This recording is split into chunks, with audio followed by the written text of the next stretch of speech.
Good evening, tukwaniriza nnyo ku Junction ogambo kyeyo gy'oli gy'osinzidde okubanga otulaba. I hope you are feeling good, you're in the right mood, cutting off every negativity, just feeling positive vibes and staying at par with whatever it is that you want in life. Auntie Sumakula and Pavin tuguse the nitty-gritties, the things that you want to talk about, have no one to talk to about them. Well, we are here. And our topic of discussion, how do you get the woman you want? How do you get the person that you want? Is our topic of discussion. Mugamba mutya. Tuli bulungi.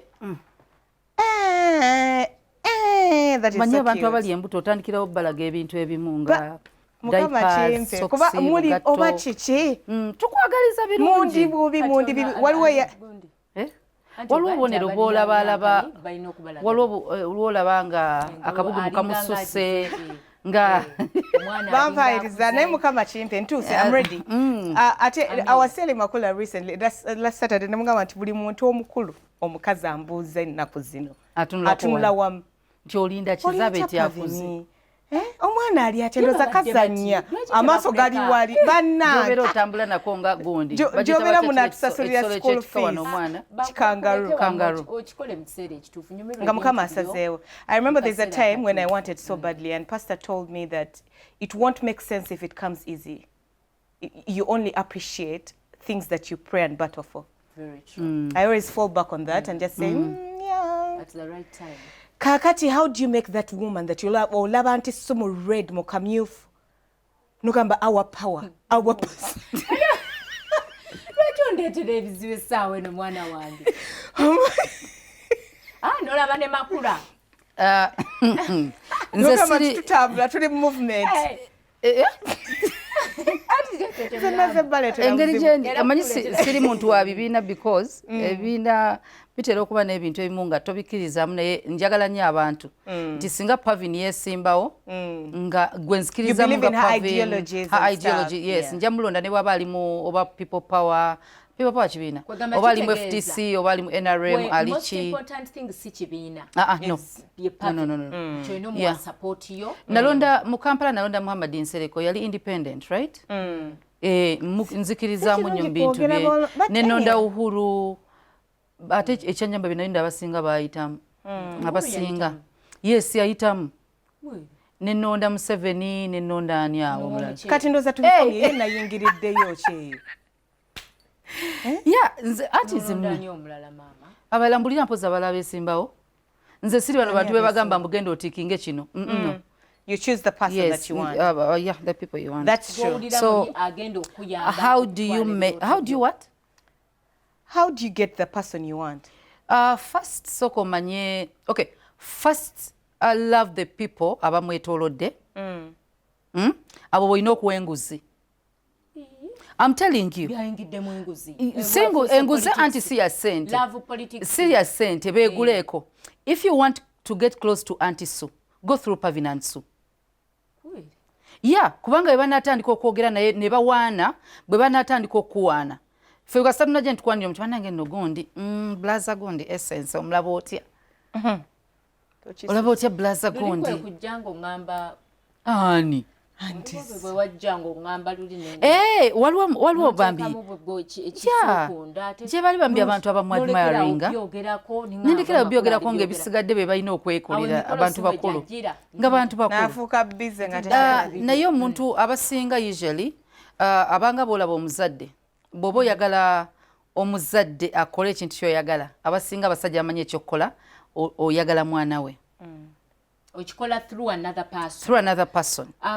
So abantu bano betwagala abakazi ng'oyagala kwana mukazi abasinga balina abantu ababeetoolodde tosobola kujja n'okyawa mikwano gye nolowooza nti anaakwagaliirawo nosubira omutuukako bw'abanga takwagadde ng'akyali mu by'okuwoza nti nze oyo sisobola bano be bakuwolereza era be bawagizi b'obagane dda muntu mulungi you know.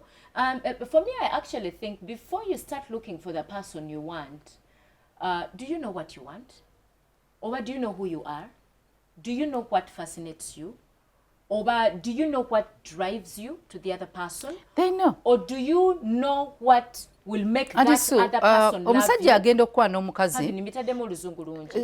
oluzungu lulyoke tuluwulira tulutegeera olaba abasajja abasinga omusajja agenda okugira omukazi okwana omukazi omusajja intentions ze zennyini aba azimanyi omusajja ayagala owasa omuwala amukwana ayagala muwasa ne wabawo omusajja nga ayagala mumanya bumanya era mukwana ayagala kumumanya bumanya nga kyekigendererwa kula enjawulo otegeera otya ayagala okumanya obumanya n'ayagala ebyaddala for keeps.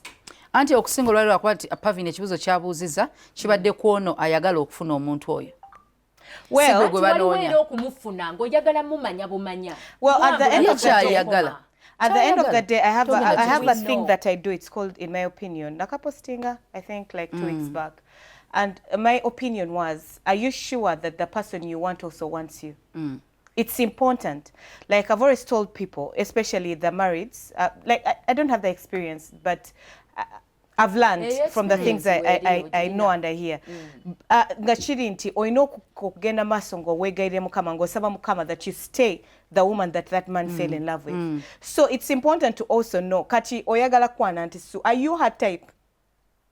Are you the person she would be looking for? Because that's important. You can't say I want to get her. You can't start impressing. Of course, when you impress Makula and Pavin, we'll start talking about her like essence but me I want a brown man. It's okay to want, but are you sure you're being wanted? Or you're wasting effort. Okay, there are things that can change. Looks can change. But there's the inner person. But what would the checklist? People don't compromise their happiness. They don't.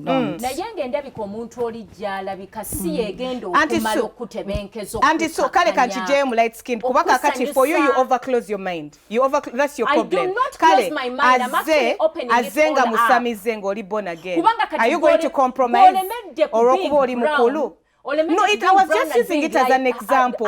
Katindeso musamize ngoli born again. Are you going to compromise? Auntie Sue, answer that question. No, I'm just asking. Because I was just giving an example. Or a born again Christian, or a hardworking man, or a Muganda man. The closed mind. Go deeper into much more than would neyanziza nnyo okunzigulirawo obwongo kakati wajjanga musamize ng'oli born again Christian. Anti kati wajjanga musamize nga born again Christian. Are you going to compromise? You want anti nange kyembadde nkugamba. Because why would I compromise? Wuliriza makula kyenjogedde. Anti Sue, Pavin agambye waliwo okubanga oyagala omuntu kakize mu Luganda mama Kisakati. Waliwo okubanga oyagala omuntu ekibuzo kiri nti akwagala. That was my question.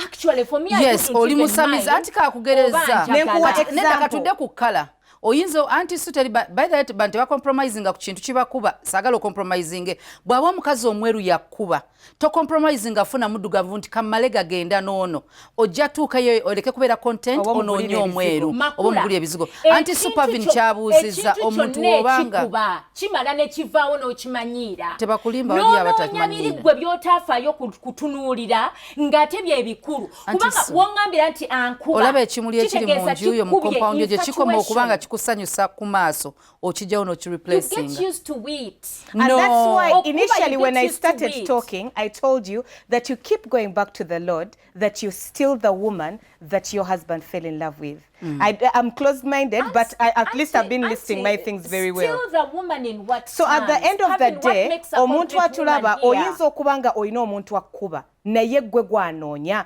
because omuntu wabanga anoonya mwami musiraamu nga toli either ogenda kusiramuka oba omukyala muveeko kuba si gwe gwanoonya ne bw'onooba omwagala tojja kumufuna. So it's important to know. Bw'oba oyagala ofuna omuntu gw'oyagala sooka ozuule oba ye gwe type ye. Otherwise, you're going to compromise. Beba abasajja bagenda ne beewola ebintu kwanjula. Beba abasajja bagenda ne babba. Research makula yagambye agenda mbakwano oli musomesa. Anti so oli musomesa. Okimanyi buli gy'osomesa kati gy'osomesa. Baana bangi baagala okgendayo naye tebalina bisaanyizo. Nga n'essomero lyandiyagadde obbawa naye tebalina bisaanyizo. wadde oyagala okgendayo naye tolina byetagisa kubanga obeera mu ssomero saagala ate ensonga eno mugijje ku bantu kye tubaddeko ate mutandika okuteeka mu bintu ebitali mulamwa twongera ffe eggazi ya bwongo bwaffe buleke kubeera tetuli wano kwogera ku omwana alina kusomera mu ssomero kyalina ebisaanyizo talina tugambye how do you get the person that you want natandise ngambagamba first and foremost wezuule wetegere weemanye otegere ebisaanyizo by'oli omuntu oli bye yandyetaaze kikwanguyira mangu okulaba omuntu bwe munaakwatagana nga naye omaze omwetegereza n'olaba ebintu bwe munaagatta nga nawe kennyini weemanyi I'm being yes, that's what I said. Sometimes you don't listen. I'm so used to that, both of you. Well, yeah. Did you? Atenze ng'omusomesa ntera nnyo okwagala okumpuliriza nakyogedde nengamba sooka weetegere wezuule ebirowoozo bibiri bitya nedda wezuule weetegere anti tetwakiganya naye point yo gye yalese wagiganya kijja kwanguyira okutegeera olinoga nti abantu bangi mbalaba ebyennyanja bingi mu nnyanja naye oli alabika embeera tusigale ku bantu ate ebyennyanja biyimirizemu kyekimu abakazi bangi oba abasajja bangi bonna babano bankwana naye ndaba oli yayinza okugwa mu bisaanyizo byange It's very true. Bwenja okusobola bunafu bwenja busobola anti kyagambye nti omuntu gw'oyagala olina ebisaanyizo ye by'ayagala anti kakati nze bwe mbanga ntuuse okutandika okunoonya oli kati kiri gy'ali ate okulaba nange nina ebisaanyizo bye era bw'agamba nti nedda si lutalo kyawukanye kitene kirabika kyawukanye nnyo kirabika anti kakati ekyo ekibuzo ky'obuuziza tusooke tukiteekeko wali kati ate nze nkirambulule bwenti nti oli bwe mukwana n'agaana nze bwe mba mmanyi kyendi tekijja kunzibuwalira kunoonya oli kabe nga bbeeyi nnene kati oli bw'aba ŋŋaanye kitegeeza naye ebisaanyizo bye ebibye ebigwa mu layini ye nyinza okuba sibiina era si lutalo kitegeeza nzira kwaddako yes true tera tewali awakanye like now moving on we need to appreciate because tukola nnyo ensobi nga twagala okwefuula kye tutali okitegeera nti weegombye omukyala omulaba because muyimbi yeah I'm going to use examples that me the closed minded one I understand nolaba nti neegombye omuyimbi she's a songstress noyagala omuyimbi notamanya back down when she's off the stage, off the microphone. Who is she interested in? Noja newefuula manager olw'ensonga nti omanyi ojja kuyingira mu interests ze ajja kwegomba oba ajja kubanga akuwa amaaso naye nga si kyoli nga later on we munaatuuka ewaka ng'ostopinza okubeera manager oli astopinza okubeera omuyimbi there is no compatibility. It's bound to fail. So omwami ne bw'obanga olina gwe weegombye are you the person that person is looking for? In it's fact, important. Waliwo abantu ne weegomba omuntu nga weegombye kyali oba kyolaba nti oyinza okuba tuli ku TV n'ogamba neegombye Pavin mwagala kati Pavin gw'olabye ku TV ye presenter gwe bagamba tonyiiga tokola bwoti tovuma bawuliriza tokola ki naye nga ne bwaba obusungu buzze butya ng'anyiize nja kugereza olusi tufuna comments ezinyiize ng'ali kumpewo exactly Pavin wanaba ali ku radio yes naye nga waliwo ekimunyize bw'abeera behind the microphone ku radio togenda kitegeera now bw'ava ku radio what falling in love the emotions yes yetaaga companion so omuntu afallinze in love with a superstar gwawulidde kuba ojasanga abantu abasinga bawuza nti ba celebrities si bangu it's because they fell in love with the status gye balina a different person n'atayagala ku understanding who this person is celebrity babeera ewaka Pavin tukulaba ku TV negamba that's my twin that's a persona that is a person I wear when I enter the set. And I'm like, this is who I'm going to be. Until you get to know me, and Walwagamba, Panange, you're also as nice as you, like, that's it. It should surprise if I'm nice as I am on radio or on TV, or if I'm as mean as I am. Like, that should surprise you because there are people who are different. And there are people who are struggling with personalities of, you're not allowed to be who you are because omuntu aina kyakuzimbidde mu bwongo bwe. Agamba Pavin should be like this. So when I stray from the path, that in your head, they start judging. You set in your head. Ochimanyi nti emirimu. You start judging. Like mu elite world, oba mu corporate world eni y'abakozi. Company zituterawo amateeka agatukomako There are things we can't do at work. Nga nebo deri ngoli weka. There is the me. Avayo ogeza no ninya kagere. Kumulimu. Kumulimu ninya kagere. No ngamba sorry ne kigwera okubanga sina kulwanira kumulimu sobola kuyambira kumulimu sobola. Yes. Kati wo deri, kati waliwo problem awo nti omuntu gwe weegomba yani. It's important. It's important. This is what I will probably add on to your beautiful points to open-minded people. Anti echa close yo chijeons. Anti echa close the neno chijao. No chijao of course. Bagezi ejuense. Atofayo. Sometimes it's the ideas that may be a bit closed in. The ideas may be closed in, but you're really too brilliant, intelligent. Thank you. That's why you have husbands that are really good. That good. Kakati kyembadde njagala okwogerako. Njagala nnyo bwe tuba tunoonya abantu be twagala. Tulowooze ku oba tusukke ku kwagala tugendeko ku muntu gwe weetaaga. Because there's a difference between gwoyagala ne gwe weetaaga. Waliwo abasajja beetaaga abakazi ababooleza empale. Kyakubiri. Please. Kyakubiri. Let us be realistic. Naye gwe mulimu gw'omukazi gw'alina okukola ewuwo. Let us be realistic. Kale kuflashingira toilet. Nalabye akantu, sorry bambi. Nalabye akantu ku Instagram. Babuyita batya obu videos obeera ku Reels. Yeah, this lady ng'agamba simanyi a day in my husband's shoes. Muzungu. N'ava mu buliri n'atabubika. N'agenda mu bathroom n'asenya. N'asula busuza oka toothbrush. N'ashaving ebyo yanabireka mu sink ebirevu bye. N'abanga shavinze n'alaga nga waliwo ebirevu mu sink tabijeewo. Engoye zonna ziri buli wamu. N'agenda mu diro n'amala okukuba juice. Conflicts zona nezika ku table buli kimu n'akirekawo. Kwegamba she was depicting the fact that we are just meant to clean up after that. Exactly. Kati bawe yakomyewo yakomyewo n'asanga ng'ennyumba eri messy. N'ayita omukazi n'ambuuza ekibadde mu nnyumba n'agamba just it was a day in your shoes. That is how I come back to the house. Yes. Musajja n'amanya nti. So it was like a lesson to him. Yes, it to was. Understand that it hurts this woman having to clean after him all the time. Yeah. So that agezaako kati wali abasajja ng'oyo nga agenda kunoonya mukazi sigwa ayagala ebinnyabo by'ogamba nti the person you need. Mu kifo ky'ofuna omuntu gw'ayagala ali mufuna omukazi nga house girl. Ajja kusobola emirimu. Anoonya house girl. Kyeteeseza mu kyo. Tutunulire ebintu byombi tubenga the person you love omuntu gw'owasizza si washing machine bw'aba asazeewo okukoleza tukyebaliza Katonda. That's true. Tukyebaliza Katonda. I will not. Atenga gwe bakuza bagamba zino okoze. Kyokka nga ne bba wamwagala ng'alyoka ali comfortable ne mukazi we. Kati gwe anti swali eno ng'okanya kuleekaana naye bannange amakaga gabeeramu atya nga tayoleza musajja tamugololera nga the man is in love they are happy. Teyawasa washing machine era yagigula nebeerawo we yali yeetaaga abasiimula waliwo ekyuma ekisiimula. These days life is easy. Waliwo ekisiimula. Omusajja oyo bw'omala oyo yaleeta washing machine ey'ekyuma nti omukyala we si washing machine. Bw'omala n'omwoleza bu boxer bwe ng'okozesa engalo. Anti so wali abasajja abasukka ku ntegeerayo. Abasajja abasukka entegeerayo bali bwe bati.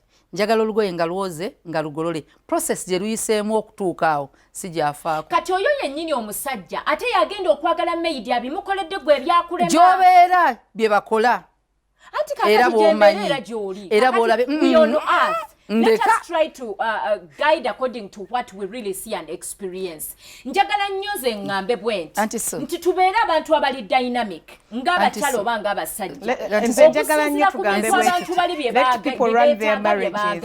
The way people they can want. run their marriages the way they way feel they comfortable. Want. But just know that if you're not dynamic, kukyusamu wano na wali, ajja kwagala change eyo ataginoonya awalala. Why wouldn't you change within your relationship? Pavini mulunzi. Esawa zinali mu kiraalo kya nkoko mu biyumba bya nkoko. Because there's time to do everything. She is dynamic enough to dress up very ayagala kyakola tekitegeeza nti yabeereyo Katonda wa kublessinga okwata no employing abantu ne bafuna no employing abantu ne bayingiza nga Pavin's cup is overflowing. Waliwo kati abantu abamulyako abamufunako nga famire zaabwe ziyimiriddewo lwa Pavin nga bw'abeera mu nkoko oba mu magi afuna kati byogamba nti omusajja yeetaaga omukazi alunda enkoko. Pavin wuuno alunda enkoko naye ali mu biyumba. Anti kakati ali dynamic kye nagambye kiri baby. Inti atuuka n'amanya nti kati ngenda ku salt media nina abawagizi bange ngenda kukola mirimu miyonjo n'ajjako ofugo n'ayambala bulungi n'ateekako makeup n'ajja ne representing the dynamic woman that she is. She presents herself differently every other time. Banoonye bakazi be baniidinga kubanga needs zote zigenda the person you love. Kubanga ebintu bino byonna byolowooza byeweegomba ku mukazi kubanga abikolera anti so mulala asobola obbikolera. Naye okimanyi nti love efeedinga. Love tefeedinga anti so nedda anti so ebyo byonna bye twetaaga waliwo asobola obbikola. Pavin kankubuula essaawa zino wandi weetaaga okufumba naye oli ku mulimu tewafuna muntu asobola fumbira zaabeeti nga toliiwo. Oyo zaabeeti si Mr. K. But anyway, you people at the end of the day, okay, kambuze anti Su. Kasijagereza ku Pavin, njagala kikubuuza. Singa omwami wange adde ewaka ku ssaawa 3 ez'okumakya. Anti 3 yeah. Singa adde ewaka nga nze ndi mu kukola ku ssaawa 10. Nadde mangu ewaka nga yeetaaga mazzi ga kunywa.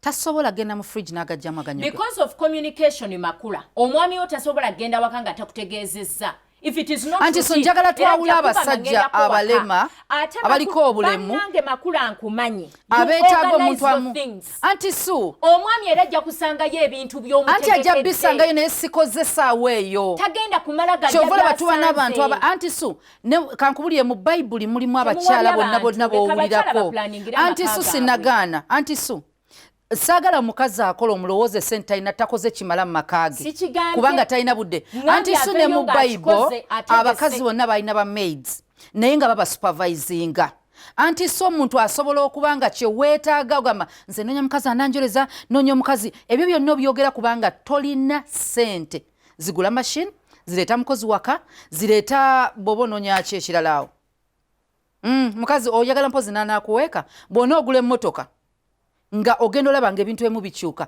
anti Su ebintu bye twetaaga byokka katonda yekka gwe tudipendingako bifuna it's oxygen the rest be in love ebirala bajja bikola omukozi osobola omufuna n'asiimula ennyumba nga mukazi w'omulema takyasobola nagisiimula ogenda mukyawa because you no longer need her to mop the house. Anti kati that would be understandable mulema.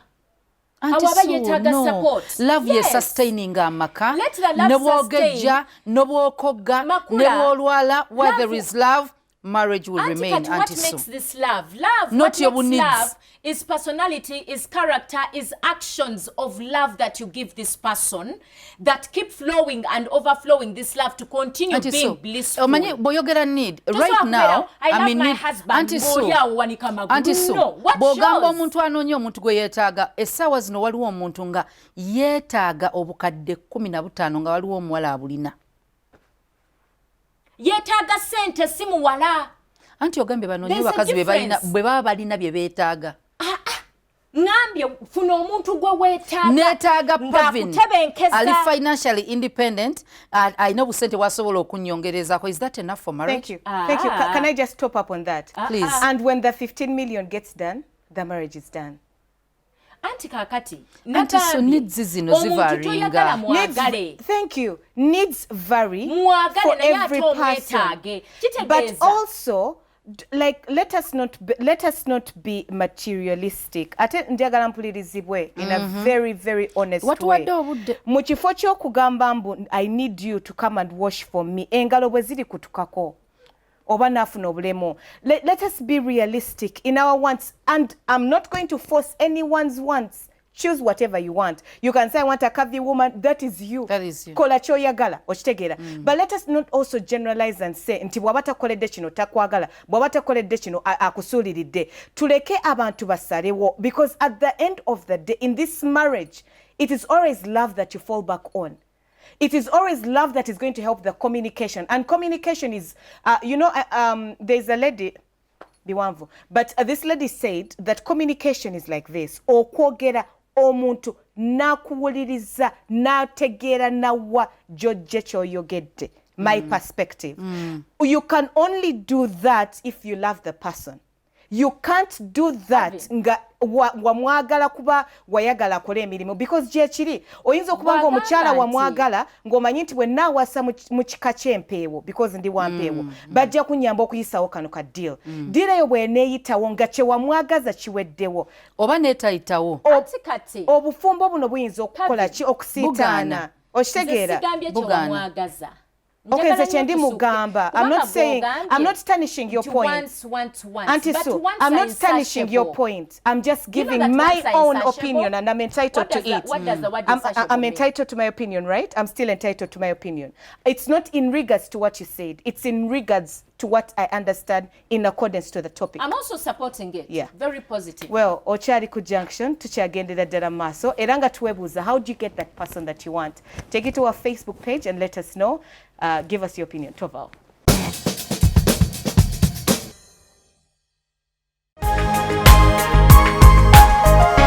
Soul Television, Femunyo. Auntie Sue, Makula and Pavin, and our topic of discussion was how do you get that particular person that you want? I have just one answer. Make sure that person wants you as well. Do you know that wants never end? Like what do you get ne Makula when I kept quiet? Nga oli mugamba mbo oyinza okubanga tochikola because toli dynamic oba toli versatile. But I need men, I'm not talking to you or like your Directly. point, Yeah, I know. but I need men who think like that the way you got used to her routine is the same way you're going to get used to this person's routine. Because imagine ngechikututeyo kwoza boxer. Bwana zoleza emyezi mukaaga. Nayo vayongo de walala olia kukute bigere. You get what I'm saying? If we go back to the roots and settle with the people that you genuinely feel like you want, that you genuinely feel like is food to your soul, because that's important. A person you can't live without. Like when you think about it, nobolowoza nti akuvaako kiruma fear losing this person, the fear to lose the person, the fear to annoy nga ne wabanga yakunyiziza obera onagamba kati oba twenyigidde he just wants you. He's not even scared of losing you. Kubanga Abamerika balina ekigambo want. Anti tetuli America. Anti kakati ekigambo ekyo kati kyasaasaana. As long as we use the English that we are using. By once I meant need, like gwewetaaga. Kati ogere mu Luganda. Kati ndooza sho tugikole mu Luganda.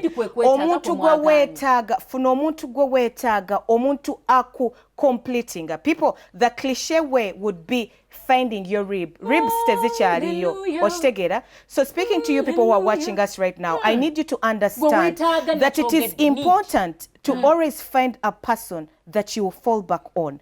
Okuddawo n'ogweddalu ng'ogamba nti omukyala bw'aba tasobola kunkolera kino, bw'aba tasobola kunkolera kino, ojja mufuna nga byonna abisobola because of a certain small nakyanza omukyala yaŋŋamba nti alina omukyala gw'alabirira ya injuring a spinal cord ye ng'asindika omwana. It's a nature's call. This is a woman who was capable of doing everything. Ng'asindika mwana, there was no complication, but ndowooza yatuula bubi oba yakola ki na injuring a spine teyadda ngulu. Ku kagaali alemerera teyadda ngulu permanent n'abeera ku kitanda for like 7 years without changing nothing. Now if there was a man nga yamwagalako oba ntumbwe mbu I need her to wash my clothes, it's over. It is. Kubona omusajja yaddukawo n'aleka omukyala nga talina n'amuyambako kumuweereza mwana we kumuyonza. Anti so kikulaga nti in this world kyenzikiriza teyafaayo kugenda deeper with this man. Kyekiri kye nagambye. What goes beyond the wallet, what goes beyond the looks of this man? Anaakubeererawo kati ye muntu gwe weetaaga. What goes beyond the fact that ayinza okubanga at a certain age afunye obuzibu ng'asindika takyasobola kufumbira mmere nga waliwo omukozi anaayamba. What goes beyond the fact that yafuna C-section okukutamu okwoza engoye kizibu wadde omuwadde ku washing machine azooze naye ajja zigolola. What goes beyond the material things that we shall die and leave behind, but you've left a memory with someone that you loved wholeheartedly? Auntie Sue, no one has said that what you're saying is wrong. No one has said that what those people want is wrong. But ngabo ogamye what goes beyond the money and everything else, nebiri biri earthly things. Biri ebintu by'omwagalako byalina biri okay. Naye singa bivaawo tukiteeka obuteesikale biyinza obutavaawo. Naye singa wabaawo embeera n'oba nga tokyasobola kufuna ky'omulabamu. Ki ekibawo mu bufumbo bwammwe? Anti kati kitegeeza nti omuntu ono omuntu oli ayinza okuba yafaayo okutegeera oba omuntu ono gwe yeetaaga naye ng'oweeno teyafaayo okutegeera oba oli gwe yeetaaga. Njagala twawula omuntu gwe twagala. Anti Sue, bw'oba oyagala omusajja teweetaaga kujjukizibwa kumutegekera kyakunywa kumwoleza bw'oba oyoza. It comes naturally. Submitting comes naturally. Exactly, because you love this person. Thank you. Waliwo abasajja nga essaawa zino ekibatawaanya mu maka gaabwe. Alina omukazi gw'ayagala naye yawasa empeta. Oba yawasa kabina, oba yawasa family, yawasa family, oba yawasa omukazi asobola omuorganizinga because he failed to be an organized man. He needs to be a man. Yeah. He failed to be a man. N'anoonya maama we gwasobola ogenda naye because we have wanyina natandika opangisa. Mama we takyamwoleza. He needs someone to do that for him. And that takes me back to my original point. Are you sure the person you wants you back? Because and so yinza okubanga you're in love with Pavin. Neze nga nkwagalako biri ebirala obwedda bye twogera ononjoleza engoye onompa kasente onombererawo kakati making sure nti oli sure omuntu gw'oyagala nawe akwagala by'omwagala awo we mujja okugwira draw balancing it up. Naye kati omuntu ono aba ategeera atya nti omuntu ono amwagala ebyaddala ng'oli bw'amwagala. Wetudirayo wali makula we yagambye if she's a mom you have to love her child. Yeah, of course red flags come in. If you're a person go love your Auntie Sue, sisinkana makula ne Pavi. Manye ebintu byayagala. Yeyisa atya nga anyiize okitegeera. Omanye nti oyo nyiize obutamusobola. Auntie Sue bw'aba akaba bukabi nga anyiize. Nze sijja bis okitegeera nti okola ka research ko or realizing whether the person you want would want you to. Pavi ne kyewayogedde, do not pretend. Exactly. Tofeekinga nti okikola emyaka bwe gitolikirawo okikola. Exactly. Yes. You've given a point I even have goosebumps. Waliwo ne yefumula nti swamutegesa mugamye mukwano genda obobeze toke sibolo nabikola wiki ezo waliwo abatasuka wiki namugamba babe I'm dying. What are you dying? My back ngayombe abifumba yombe. It's better you be honest with yourself. Omugambe mwami sinaba kuyiga bakolagombo but I would love to oshegera to njigiriza omwami bwobo manyi. And then the other thing is don't fall in love with people you see on the streets. People are difficult in their homes. People are difficult when they get comfortable. Tufuka and solo. Tufuka bizibu. Yeah. So make sure you know your animal before you take it. Nze lumu nagambako abantu nti omuntu gw'owulira gw'oyagala okuwangala naye. Bw'omulengera n'olabanga gw'oyagala oba gw'oweetaaga. Tomupapirawo kumukwana. Soko omuwe ebbanga osooka omustudingire from a distance. Osooka otegeere different perspectives of who they are. Kuba bw'omusemberera ateekako sho. Naye bw'osooka n'omulengera from a distance atandika okubeera ebiri nakyo. Kangereze nzabira mbeera nnyo mu church. Nga n'ebizibu by'alina olina ansa yabyo. Omuntu mu church okunsanga mu church nga neegayirira nnyo neeyaze wansi tekitegeeza nti ndi Christian nnyo. Waliwo embeera oluusi gy'oyitamu kwolwo olunaku lw'onsanze mbadde n'embeera endeetedde okwebaka ku ttaka n'ensaba Mukama n'enkuba n'enje buli kimu n'enkibeeramu olunaku olumu terukulimba nti because onsanze mu church ndi mulokole okimanyi that one day nyinza okuba nga kye nabadde nako nga tiketi yange yesawo eyo yensibe mu church.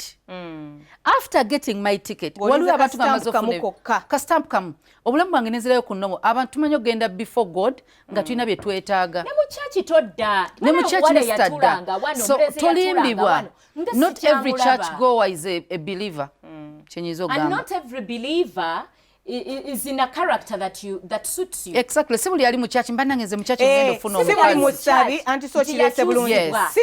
No, today wali wobadde. Si buli believer nti wo kubanga omusanze mu church. Nizo kubanga ni mchala mulokole ndi musabi naye nga si gwe wange. Nenkubonya nogamba abakyala bagenda mu church babi. Bazibu. You're just not the person I wanted.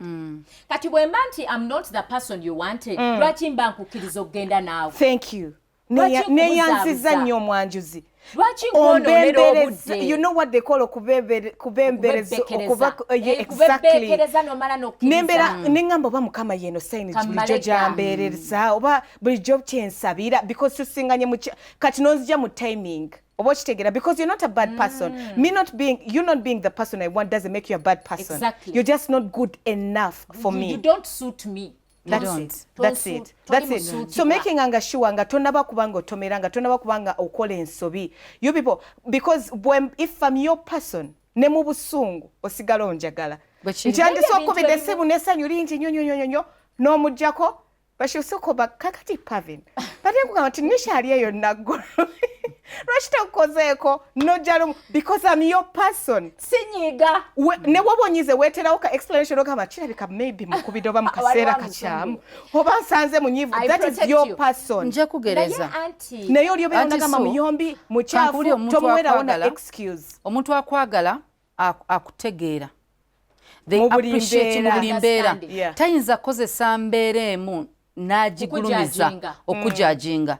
One time nga ngenda nfumba naddayo late naye nga communicate nze ninawe nalinva so bwe natuuka late tetusobola ssula njala ekintu ekyangu ky'okufumba njagala emmere y'ekiro bwe bunene buno 9 nfunye n'endala after 8 mmere y'ekiro ewooma ng'ogenda kwebaka olyoka ogejja kati bwe nadde nga olina emmere gyose omuntu gyakusuubiramu ofumba amatooke amanyige biki sisobodde so nenfumba akatogo omwami abeeko kyali tetusobola ssula njala n'oteekako kacaayi n'omagamba bannange akatogo nteeko ne ovakado biki mbuzeebuze enfa yange bannange naye this person understood the situation. Naye nga alaba ndi uncomfortable nga nange embireeta nsimanyinyumisanyisa olera akatogo nataddemu omuzigo nanga bateweetaaga kwennyonnyolako oba kalimu omuzigo oba kalimu omunnyo oba kaliko over katulye. Well, okyali ku Junction tukyagendera ddala maaso ate nga twebuuza how do you get a person that you want? Tobao.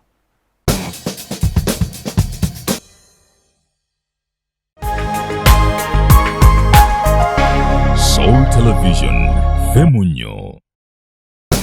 Auntie Sue, Makula and Pavin. Ofuna otyo oyo omuntu gw'oyagala. Kati osanga omuntu ng'abadde takwagala yakufunako kufumba ku matooke n'oleeta akatogo mama kye yamugamba omukazi alina okunyigiranga amatooke olina okulya ettooke oli munnamasaka ettooke lirina okubaako wali ku saidi kubaako kino enva balina okuba bweziti waliwo omusajja atakwagala ne lw'osirizizza emmere anyiiga yeerabira emyaka gy'ofumbye yeerabira weeks emabega z'omubobereza emmere olwo olunaku ne lufuuka ekizibu yeerabira ennaku zonna z'osiimudde ennyumba n'asangawo ettaka omulundi gumu ne yeerabira ennaku zonna z'ovudde mu nju ng'oleka ekisenge okiorganizinze olunaku olumu lw'ofulumye n'omuleka mu buliri wamuleseemu n'oleka nga obuliri si butegeke n'ogenda nodda ku ssaawa emu ey'ekiro n'akusooka ewaka kimunyiiza naye nga te gwe walese mu buliri extent nti yandibadde abwala ye kennyini n'amulikako ate n'abakyala ndooza ne bw'aba antisulindako ne bw'aba tewamuleseemu waliwo mukazi nga sina buvunaanyizibwa nga munno omumanyi naye mukazi wange olaba ennyumba efaanana bweti waliwo ekizibu omutegeera mukazi w'omutegeera n'ogamba naye olaba Pavin tayambadde bw'ati enviri za Pavin we ziba nga ziri mmesi there is a problem Pavin tasobola kubanga enviri ze agenda kukola nga zifaanana bwe zityo Pavin tayinza kujja nga enjala ze teziri neat era obeera otandisa okwagala omuntu omutegeera ye time omuntu ono gy'agenda okwetaaga that's the person you love omuntu gw'oyagala gw'owa obudde okumulowoozaako bw'otyo oba ne bw'abanga takubuuzizza n'okomawo ewaka nga yabwaze oba nga kyobadde tokoze even you yourself otula onoga oh God he loves me oguddako obeera it's just communication enough oh my God nerabidde buli nabwala kyokka ojja weebwalabwala ojja weesesa because you're already dying of guilt because you should have done it so trust me all the other things will just get better at that particular moment if you can't do it awo ne ŋŋamba nti kintu kye bayita trust kintu kye bayita bugumiikiriza kintu kye bayita tolerance kintu kye bayita resilient byebimu ku bintu life skills tulina okuba nazo and endurance, yeah. kubanga at the end of the day si buli kintu eri munno nti kinaamusanyusa buli kaseera sente bye tulina okubeera nabyo those are fruits of love omuntu bw'aba ayagala tamanyi bw'atandika kubeera abalala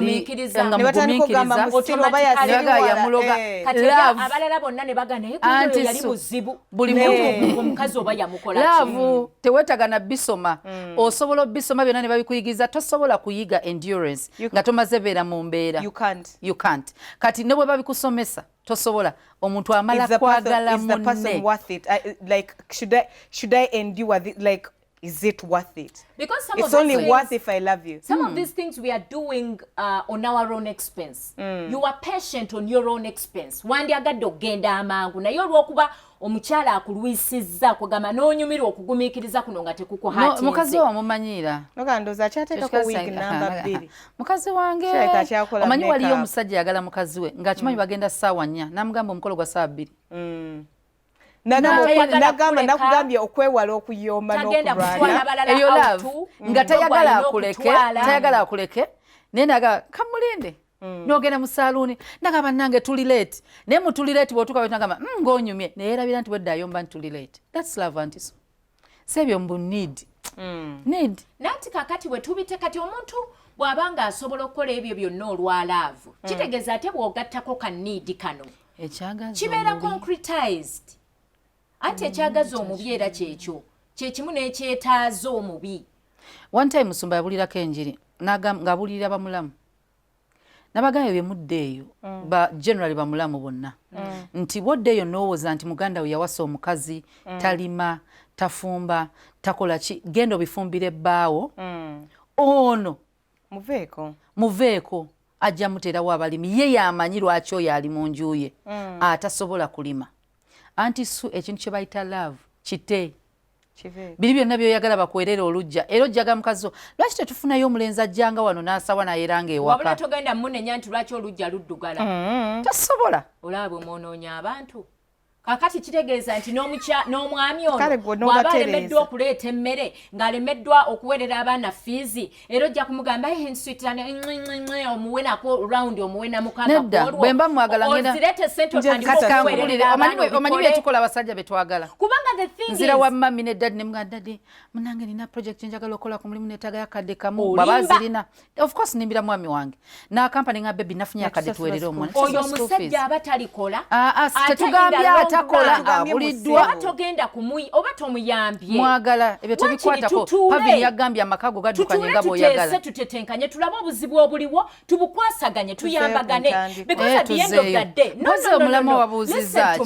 n'abantu abeewuwo gy'ogenda buli kaseera ogamba nti tulina project era bajja kwebuuza ono eyafumbirwa omwami tasobola muyamba ku project eno lwaki era ajja mufe abazadde afune ssente ate ssente zaabwe zaffe anti kakati sente zaffe naye era ono bwe bamutwala okufumbirwa twali tumanyi nti ebintu ebisinga omwami agenda bimumalira naye ngeno enkota z'ettooka azijjako eno anti so tobikkirirangako bbaawe ewammwe nga tabikola anti mubikkirire n'ogula emmere n'ogitwala newammwe n'olimba nti yagibaweereza anti ebyo byonna bikole naye era bw'onooyitiriza anti era bwe banaalaba era nga tebamulaba era bajjaga naye ono omwami nga ate yeewuuba kikubuko pavini Mr. Kabera makinde buli ssaawa anoonyayo naye era abaayo olunaku lwajja mu mwaka emirundi emeka agende buli sande enkota z'ettooke leero kanze nzimba nzitwale oba kangende ne mukyala wange era bw'abaawo tayimu lw'ojja tojja mubikkirira nga kisuse balonda emize muve si kubalonda mize you don't have to overdo it but there are those particular times n'abantu bwe baagala okulaba ku mutabani waabwe tebamanyi gye tubeera babalabe nga muli mwenna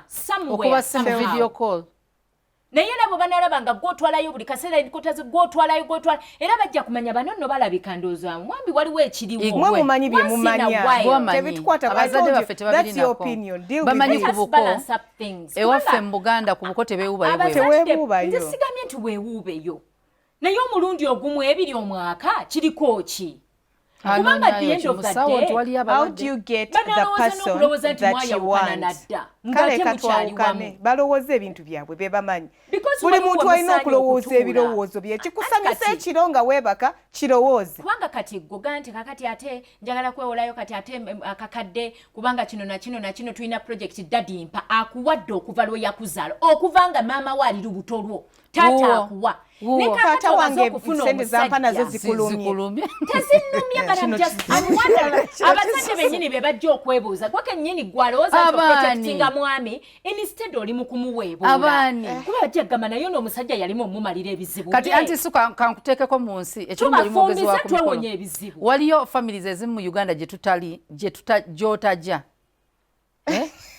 omanyi lwaki tojjayo ndowoozayo ate nga ojja kuloga eri objective ojja kuloga kanzikubulira zino family ku mbaga zaabwe we baba kukuyingira bwe bamala omwana omuwala bw'aba agenda bamuweerako ebintu era bwe bamuweerako ebintu basobola n'omuweerako ennyumba amaka agatandika bwe bamuweerako n'amaka omulenzi bw'aba abadde looya ne bamugulirawo lo farm eyiye ne bamugamba alekerawo okubeera employed amaka ne babeerawo nga bali happily married nga ne ba in-law teba complaining si culture ate era ono gwe bawa mu kuhingira nedda madamu tongamba nti ndi empute ono gwe bawa mu kuhingira abazadde banebadde gamba ndowooza ya muntu ebe yenjawulo no eno si ndowooza it's a culture it is in them nti abaana tubafumbiza tubafumbirira oba tubategekera tubatandika neeno gye baba bawa ebintu tewabaweerere era naye waba waliyo ne babagamba nti omulenzi ono bamuguliddewo lofamu era basanze alina kyalina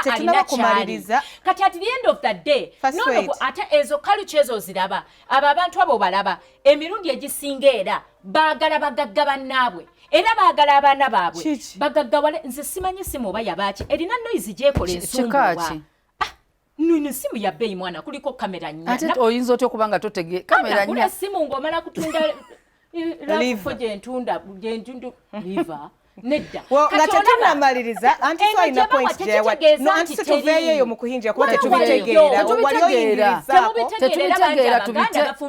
wali oyingirizaako nyingiza bulijjo mbeere musimu nga tetunakumaliriza anti so alina point gye yayogedde gye nayagadde nnyo and it was like this she said that before you want someone make sure you know who you are that's important and then also it was a very very good point before you want someone make sure you know what you want gwe weemanyi ng'omuntu nga toli mukuwantinga lwambeera toli kwagala lwambeera oli alina mukyala bw'ati nange kanfune bw'ati oli alina bw'ati nange waliwo status eno ey'okwagala nti know who you are kirungi nti yes kasita weezuula gattako kino nti bw'owassa pavin okukyagala okyagala naye onookisobola tawo tugatewe sala bye tunasobola katonda siwali ebintu essence ave kunagenda wasoma na Natasha ngabachi tamuwasa esala muyita mutono esala ekola eba connectinga nayo kipi bamwebe jane sente zatayina ne bazimuteka musaga Natasha che omufumbo galawo omufumbo anti omwana we kugamba omwana we nga tusanga essence producer ng'alinze kubigere bakumba olwatuweesezza ebitiibwa tuli mu White House era kutuweesa bitiibwa well obadde ku Junction tubaagala nnyo until next time kumunye tovaako bye bye